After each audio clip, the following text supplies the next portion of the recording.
Já, hinga til mín komin hún Kolbrún Kolbeinsdóttir sem var að birta rannsóknarverkefni sitt í mastersnámi í kynjafræði. Velkomin Kolbrún. Takk fyrir það. Og þú ert í raunin að rannsaka þessi, aðalega konukot eða þess að úrræði fyrir heimilislausar konur. Já. Raunin þetta reynslu kvenna af konukoti. Já. Og svo fléttaðist aðeins í kringum það að því tóku viðtöl við 8 konur í konukoti og þá fekk ég líka að heyra bakgrunn þeirra og hvernig æskan og uppeldið og ævin hefði gengið. Og svo talaði ég svo líka við forstöðufólk í neyðarskýlunum 3 og líka í skjólinu sem dagsetur fyrir konur sem glíma við heimilisleysi. Og svo ég var aðeins að skoða bara líka aðstöðuna í konukoti, náttúrulega bæði hvernig þeim fannst þjónustan þar og hvað það væri sem að gengi vel í konukoti og hvað var sem að var ekki að ganga nógu vel. Og bara hvað þær hafa glímt við í gegnum ævina og eru að glíma við á hverjum einasta degi. Já, einmitt. Og þú talar við 8 konur? Já. Og þær eru á hvaða aldursbyrju? Já, þær eru frá 30-aldri og svo elsta var komin fast að 60. Svo það breytt aldursbil. Og þær eru, flestar að glíma við? Já, fíknivanda. 7 af 8 konum hafa átt við vanda með vímuefni, en 1 ekki. Og svo það alls konar áskoranir, andlegar og geðrænar og líkamlegar og mögulegt sem bætist við það. Þú ferð að hugsa þetta efni út frá því að hvað þú starfaðir í konukoti sjálf? Já, ég var sjálfboðaliði í konukoti. Þannig að 2020 til 2021 og þá kom ég bara inn kannski 2-3 í mánuði á vaktir og þá var ég að kynnast þetta konukoti og konunum þar í fyrsta sinn og þær einhvern veginn fenguðu athygli mína algjörlega og mér langaði bara að vita meira þessar konur og hvernig aðstöðu þær hefði. Þetta hvað í COVID-inu sem að þú ert að vinna þarna það? Já. Það einmitt. Það í byrja þarna 2020 minni mig eftir eftir fyrstu bylgjuna. Já, einmitt. Hvernig var þá að koma í konukoti? Hvað voru margar konur þar? Já, í konukoti pláss fyrir 12 konur. Já. Það eru 12 rúm sem að þær hafa og það rosalega þrengt konur í konukoti af því að þetta svo eldgamalt og hús sem að konukoti í. Þetta gamall steinbær? Já, þetta 130 ára gamall steinbær á 3 hæðum og ekki einu svona full lofthæð í risi og í kjallara og snúnir og erfiði stigar á milli hæða og bara til dæmis 1 sturta fyrir 12 konur og hún í kjallaranum. Þannig að það ekki hægt að til dæmis lömuð kona sé húsnæðislaus og hún getur ekki letað í konukoti? Nei, það ekki hægt. Það ekki hægt að koma hjólastól þarna á milli, hún kemst ekki á klósettið. Og bara það að kona sé með slæm til gangs? Já, það bara rosa erfitt því að stigarnir líka svo þröngir að það mjög erfitt að styðja konur upp og það mér finnst alveg bara í rauninni með ólíkindum að aldrei hafi neinn slasast þannig bara. Já. Af því að þetta svo erfið aðstæða. Og þetta húsnæði þetta rekið af rótinni? Já, Konukot er... Skaðaminkandi áherslur, er það ekki? Jú, þetta er rótin rekur þetta fyrir Reykjavíkurborg. Reykjavíkurborg borgar fyrir reksturinn á þessu, en rótin rekur og tók við 2020, en Rauði krossinn setti Konukot, stofnaði Konukot 2004 minni mig og Reykjavíkurborg skaffaði þá húsnæðið og það er enn í sama húsnæði.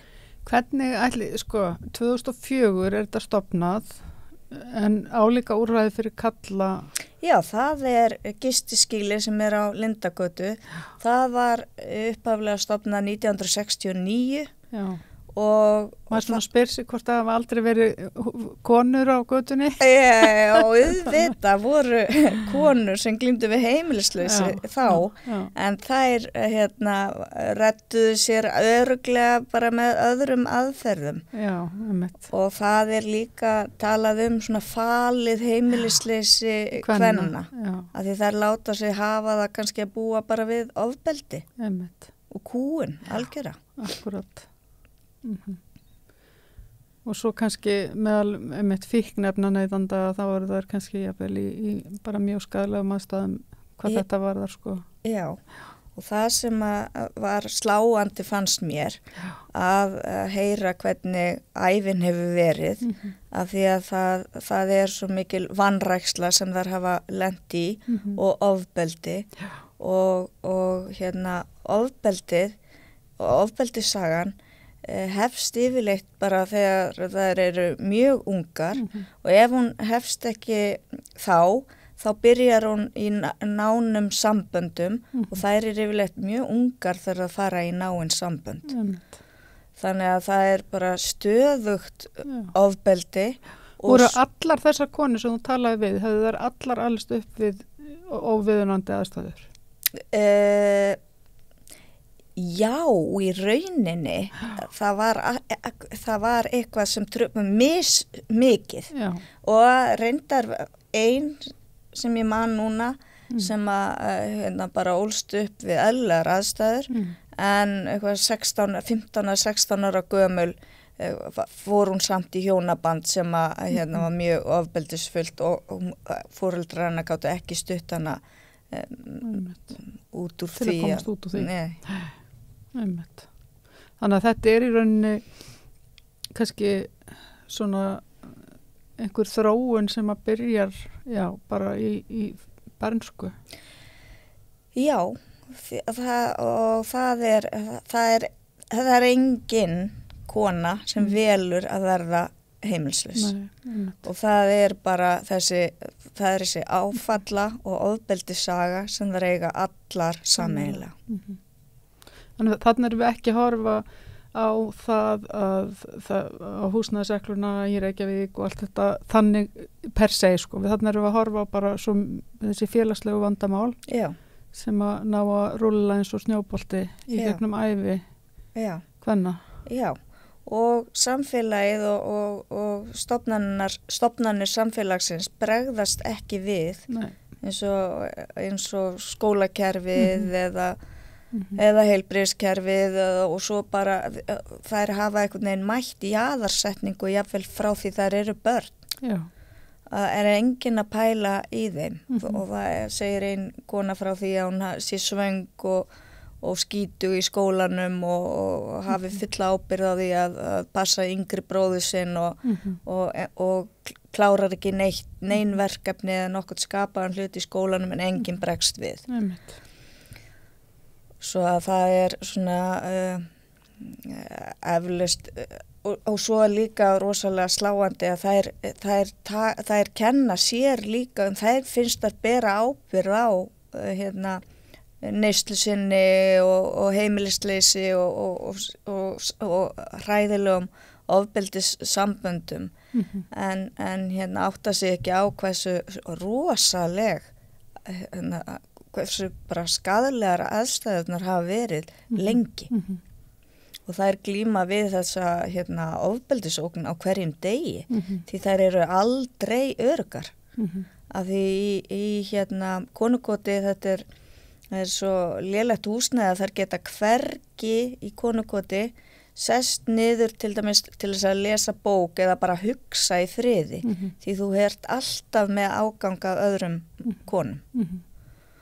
Aðstæðurnar eru í rauninni, það eru bara gjörsamlega óbóðlegar í rauninni þarna samkvæmt ritgerðinni þinni og Já. ég hef ekki komið þarna sko, en Nei. lýsingarnar ég bara svona Þær eru það. Mann er fallið þöndur sko Já. að lesa þetta. Þær eru algjörlega, það sem að allar konurnar eru samt sammála að það er að þær eru ánægðar með þjónustuna og þær eru glaðar að komast í rúm Já. og fá hérna mat og að það sé komið fram við þær eins og venjulegar manneskjur og þeim mætt á þeim stað sem þær eru og þess vegna heitir hérna ritgerði mín eini staðurinn í samfélaginu þar sem ekki er hort niður á þig því það upplifa þær allar í konukoti að þær eru svo ánægðar með það að því að jaðarsetningin er svo gríðarleg til dæmis í heilbrigðiskerfinu það er til dæmis ein kona sem að lýsir því að hún er stór sköðuð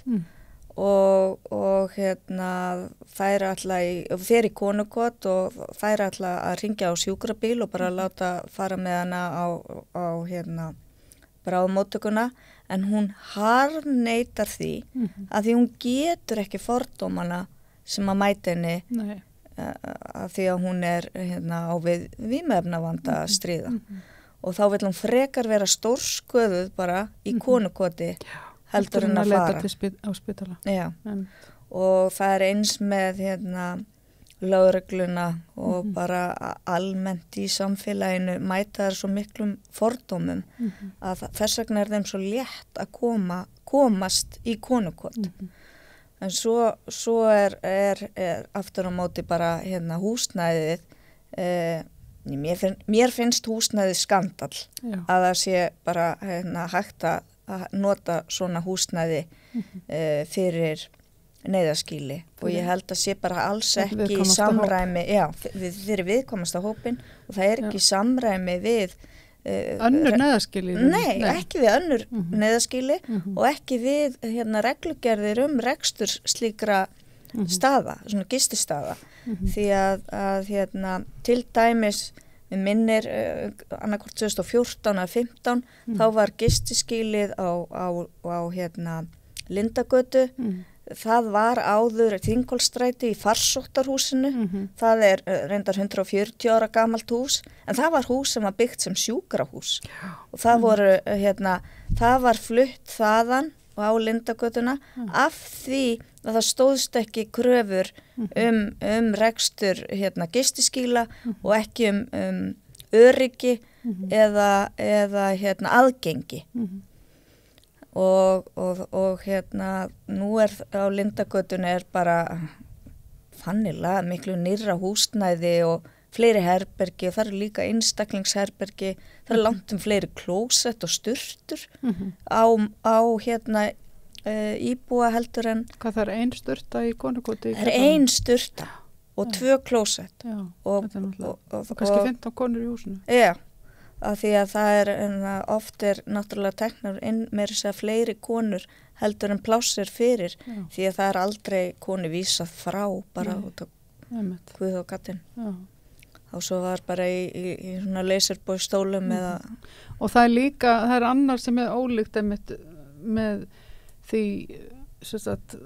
með þessum neyðarskýlum fyrir karlmenn og svo fyrir konunnar og það er rekstraformið. Já, Reykjavíkurborg hérna fær rótina núna frá árinu 2020 til þess að reka konukot en borgar þeim sem sé rekstrarféð. En borgin rekur sjálf og hefur alltaf gert neyðarskýlin fyrir kallana. Og þau eru 2, gistiskýli á Lindagötu og neyðarskýli á Grandagarði. Veistu hvað þau taka mikið af fólki eða? Já, á Grandagarði er pláss fyrir 15 kalla og 27 kalla á Lindagötu, minni mig, 27 og 8. Og það samkvæmt tölum heimilislausa þá eru fleiri kallar. Þeir eru svona 2/3 á móti 1/3 af konum. Og það kannski líka út af þessu sem þú einmitt talar sem dulið heimilisleysi kvenna. Já. Þannig að kannski það raunverulega fleiri. Alveg þó að örglega. þær bara láti sig hafa alls konar undarlegar aðstæður. Já. En þessi ofbeldi saga, sko, já, hvað finnst þér, hvað svona setur eftir hjá þér? Hvað finnst þér að þurfa að gerast í þessum málum, þú veist? Já, þá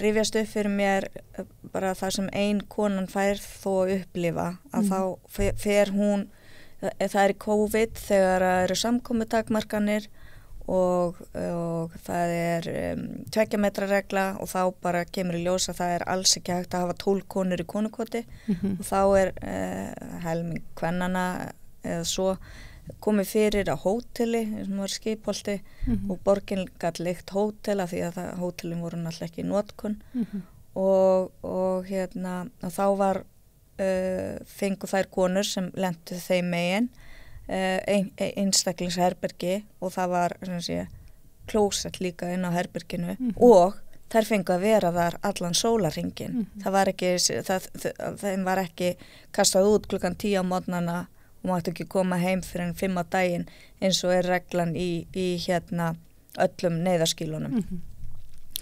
Og þá upplýði þessi kona sem hafði verið í konukoti og fór þarna að bara að henni fannst þetta bara eins og eitthvað sem að mér finnst svo sjálfsagt að komast á klósettið þegar ég þarf að komast á klósettið og fara í bað þegar mér dettur í hug að þá upplifðum það sem þvílíkan lúxus að geta það og að geta lokað herberginu og fengið frið og ró og það bara að þurfa alltaf að vera tilbúin að passa dótið sitt eða reyna að útvöða sér eitthvað eða fá aldrei ró og frið og öryggi að það ekki boðlegt svo það bara það mjög streituvaldandi örgulega líka og þetta með að passa dótið sitt að því að þær hafa flestar lent í því líka að dótinu þeirra rænt. Já, allar. Það eiga allar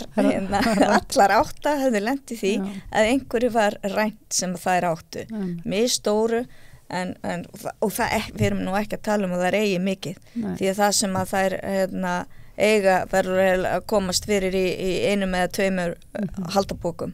Af því að skápbötnir nú ekkert mjög stórir sem að þær geta geymt dótið sitt í. Og sumt nú bara þannig að þú vilt bara halda á því og hafa það á þér eins og símar og nú það bara náttúrulega alveg rosalega algengt að vera að stela símunum af því það líka bara það hafa svo fá úrræði að eins og að fyrir sínar nauðsynjar að það í rauninni eðlilegt að það verði að sé eitthvað rændur og það séu að ræna hver aðra en það væri til dæmis myndi ekki það væri þvílíkur munur að vera ein í herbergi og geta lokað að sér og verið örugg geta kannski læst dótið sitt inni líka að þú ætlar að fara og þurfi ekki að bara sofa með síman inn á þér En þessu utan náttúrulega ættu þær kannski bara eignast heimili þessu utan. Ég var að tala við hana Kristín Davíðsdóttir hjá Landspítalanum í gær svona skaðaminkandi úrræði sem að landsinni með í lyflækningadeildinni og hún var einmitt að tala um það að þegar að fólk í þessari stöðu hefur komist inn á svokallan fötlunarflokk og fengið húsnæði út frá því og þjónustu til þess að bara halda hreinu kringu sig eða einhvern veginn þurfa ekki að elda sjálft eða eitthvað það bara breyti öllu og þannig að það alveg hægt að gera hluti sem að og þetta eiginlega alveg í takt við það þessi kona sem ég talaði við sem hafði verið þarna. Í kjölfarið á þessu, þá var hún edrú og einhvern veginn að fá eitthvað smá andrými án þess að þurfa alltaf að vera tilbúin í hérna að verja sig fyrir einhverju eða slíkt. Og þarna þegar að þessu úrræði var svo lokað að þá var öllum þeim konum sem voru þar, þá fengu þær húsnæði. Já, það? Já. Mikið það athyglisvert? Já. Þær fóru ekki aftur í konukot.